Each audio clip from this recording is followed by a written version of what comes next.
اس لیے کہ تم نے میرے پدر بزرگوار علی مرتضیٰ اور برادر علی مقدار حسن مجتبی اور پسر عم مسلم ابن عقیل سے خلف عہد کیا، پس فریب خوردہ ہے وہ شخص جو تم پر بھروسہ کرے اور تم نے اپنے حصے کو ضائع کیا۔ عہد کا توڑنے والا دراصل اپنے ہی کو نقصان پہنچاتا ہے۔ ان قریب خدا مجھ کو تم سے بے نیاز کر دے گا، والسلام۔ اس کے بعد حضرت نے نامہ بند کیا، مہر کر کے قیس ابن مسعر سیداوی کو دیا۔ جب خبر شہادت قیس ابن مسعر سیداوی امام حسین علیہ السلام کو پہنچی تو مثل مروارید حضرت کی آنکھوں سے آنسو جاری ہوئے اور دست مناجات درگاہ قاضی الحاجات میں بلند کر کے عرض کیا، خداوند مجھے اور میرے شیعوں کے لیے دار عقبہ میں منزل نیک مہیا فرما اور مقام رحمت اور رضوان میں میرے ساتھ ان کو جمع کر، بے شک تو ہر شے پر قادر ہے۔ یہ سن کر حلال ابن نافع بجلی اٹھے، عرض کیا، ابن رسول اللہ، آپ کے جد بزرگوار اپنی محبت دلوں میں مستقر نہ کر سکے، لوگ ان کی اطاعت پر ثابت قدم نہ رہے۔ بہت سے منافقین نے بظاہر وعدہ نصرت و یاری کیا مگر باطن و پوشیدہ موقع کے منتظر رہے۔ ہمیشہ آن حضرت منافقوں کے ہاتھ سے رنج و مصیبت میں مبتلا رہے حتیٰ کہ دار فانی سے رحلت فرمائی۔ یہی حال آپ کے پدر بزرگوار کا ہوا۔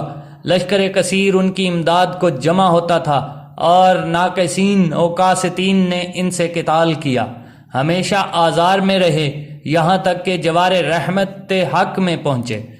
آج آپ بھی ان منافقین کے ساتھ مبتلا ہوئے ہیں۔ جو شخص نقض عہد اور خلع بیعت کرے اس نے اپنے نفس کو ضرر پہنچایا۔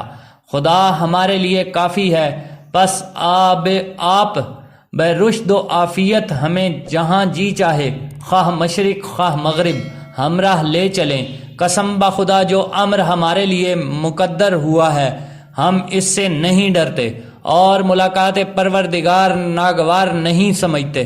نیت درست اور عزم صحیح سے آپ کی مطابعت اختیار کی ہے۔ آپ کے دوستوں کے دوست دشمنوں کے دشمن ہیں، جو ہمیں ارشاد ہو بہ جان و دل قبول فرمائیں گے۔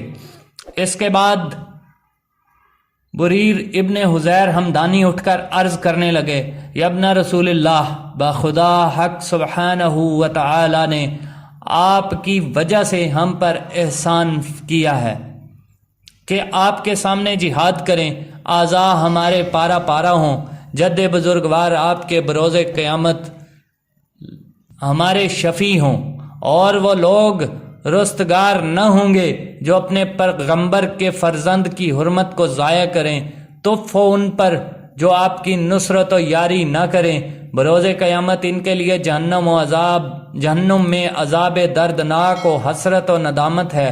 اس کے بعد جناب سید الشہداء نے اپنے فرزندوں، بھائیوں اور سب اہل بیت کو جمع کیا اور بہ نظر حسرت ان سب کی طرف دیکھا، تھوڑی دیر گریہ فرما کر دست مناجات درگاہ قاضی الحاجات میں بلند کیے، عرض کیا، خداوند ہم تیرے پیغمبر کی اطرت ہیں، ہم کو جد بزرگوار کے روضہ سے جدا کر کے آوارہ وطن کیا، بنی امیہ ہم پر تعددی کرتے ہیں، خداوند تو ہمارا حق ان سے لے اور ہماری نصرت و امداد کر۔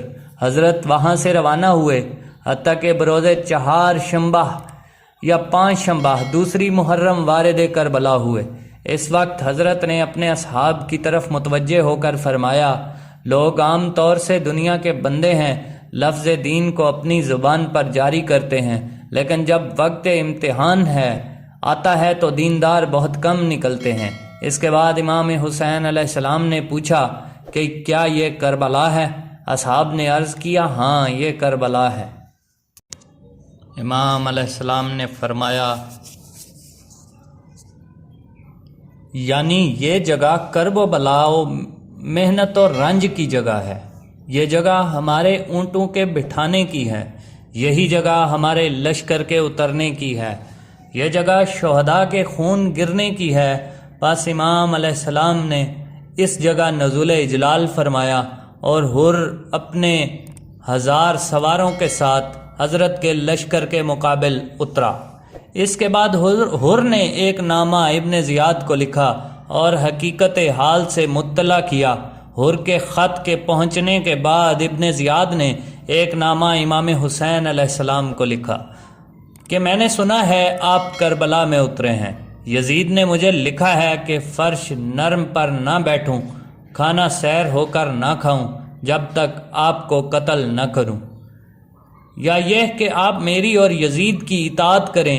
جب یہ نامہ حضرت کو پہنچا، مطالعہ فرما کر زمین پر پھینک دیا۔ فرمایا رستگار نہ ہوں گے وہ لوگ جنہوں نے رضائے مخلوق کے لیے غضب خالق کو مول لیا۔ جب قاصد نے جواب مانگا، آپ نے فرمایا اس کا جواب میرے پاس نہیں ہے، بلا شبہ عذاب الہی اس پر مسلط ہوا ہے۔ جب یہ خبر ابن زیاد کو پہنچی، وہ دشمن خدا غضب میں آیا، آتش کفر شعلہ ور ہوئی، حضرت سے لڑائی کا عزم مصمم کیا، امارت لشکر عمر سعد کو دی۔ عمر ابن سعد نے پہلے تو انکار کیا، چونکہ اس کے قبل ابن زیاد نے حکومت رائے کا کبالہ اسے دیا تھا، لہٰذا اس نے کہا اگر تو حسین سے جنگ نہیں کرتا تو حکومت رائے کی سند واپس کر دے۔ عمر سعد نے مہلت چاہی، پس ایک دن کے بعد اس بدبخت نے بطمع حکومت رائے شکاوت ابدی و عذاب سرمدی کو اختیار کیا۔ جب دوسرا ہوا تو عمر ابن سعد 4000 سوار ہمراہ لے کر وارد کربلا ہوا اور نینوا میں اترا۔ اس کے بعد عمر سعد نے عروہ بن قیس احمسی کو بلا کر چاہا کہ حضرت امام حسین علیہ السلام کو پیغام بھیجیں، چونکہ وہ نامراد ان منافقین سے تھا جنہوں نے حضرت کو خط لکھے تھے، اس وجہ سے اس نے قبول نہ کیا۔ غرض جس سردار لشکر سے کہتا تھا سب اسی علت سے انکار کرتے تھے، اس لیے اکثر انہیں لوگوں نے حضرت کو نامے لکھ کر طلب کیا تھا۔ پس کثیر ابن عبداللہ شعبی جو ایک مرد بے حیا و بے باک تھا اٹھ کھڑا ہوا، کہنے لگا اے عمر ابن سعد، جو پیغام ہو حسین ابن علی کو پہنچا دوں، بلکہ اگر تو کہے ان کو قتل کر کے ان کا سر تیرے پاس لے آؤں۔ عمر سعد نے کہا میں یہ نہیں چاہتا، لیکن تو جا کر ان سے دریافت کر آپ اس طرف کیوں آئے۔ اس وقت وہ شکی جانب لشکر امام حسین علیہ السلام چلا۔ اب ابو ثمامہ سیداوی نے آثار شرارت اس کی صورت سے مشاہدہ کیے، حضرت سے عرض کیا خدا حافظ ہے آپ کا یا ابا عبداللہ، کیونکہ یہ بدترین اہل زمین و جری ترین مردم ان کی طرف سے آتا ہے۔ یہ کہہ کر ابو ثمامہ سیداوی راہ روک کر کھڑے ہوئے اور کہا اپنی تلوار رکھ کر امام علی مقام علیہ السلام کے پاس جا۔ اس نے کہا قسم بخدا یہ ہرگز نہ ہوگا، میں عمر سعد کا پیغام لایا ہوں، اگر مجھے جانے دو تو پیغام پہنچا دوں، اگر نہ جانے دو تو پھر جاؤں۔ ابو ثمامہ نے فرمایا اگر تلوار تو نہیں رکھتا تو میں اپنا ہاتھ تلوار کے قبضہ پر رکھ کر چلوں گا، یہاں تک کہ تو امام علیہ السلام کی خدمت میں اپنا پیغام سنا دے۔ اس ملعون نے یہ بھی قبول نہ کیا۔ ابو ثمامہ نے کہا اے فاجر، اس طرح تجھے نہ چھوڑوں گا، جو پیغام تجھے کہنا ہو مجھ سے کہہ تاکہ میں حضرت سے عرض کروں۔ وہ لعین اس پر راضی نہ ہوا اور کلمات سخت کہہ کر واپس چلا گیا۔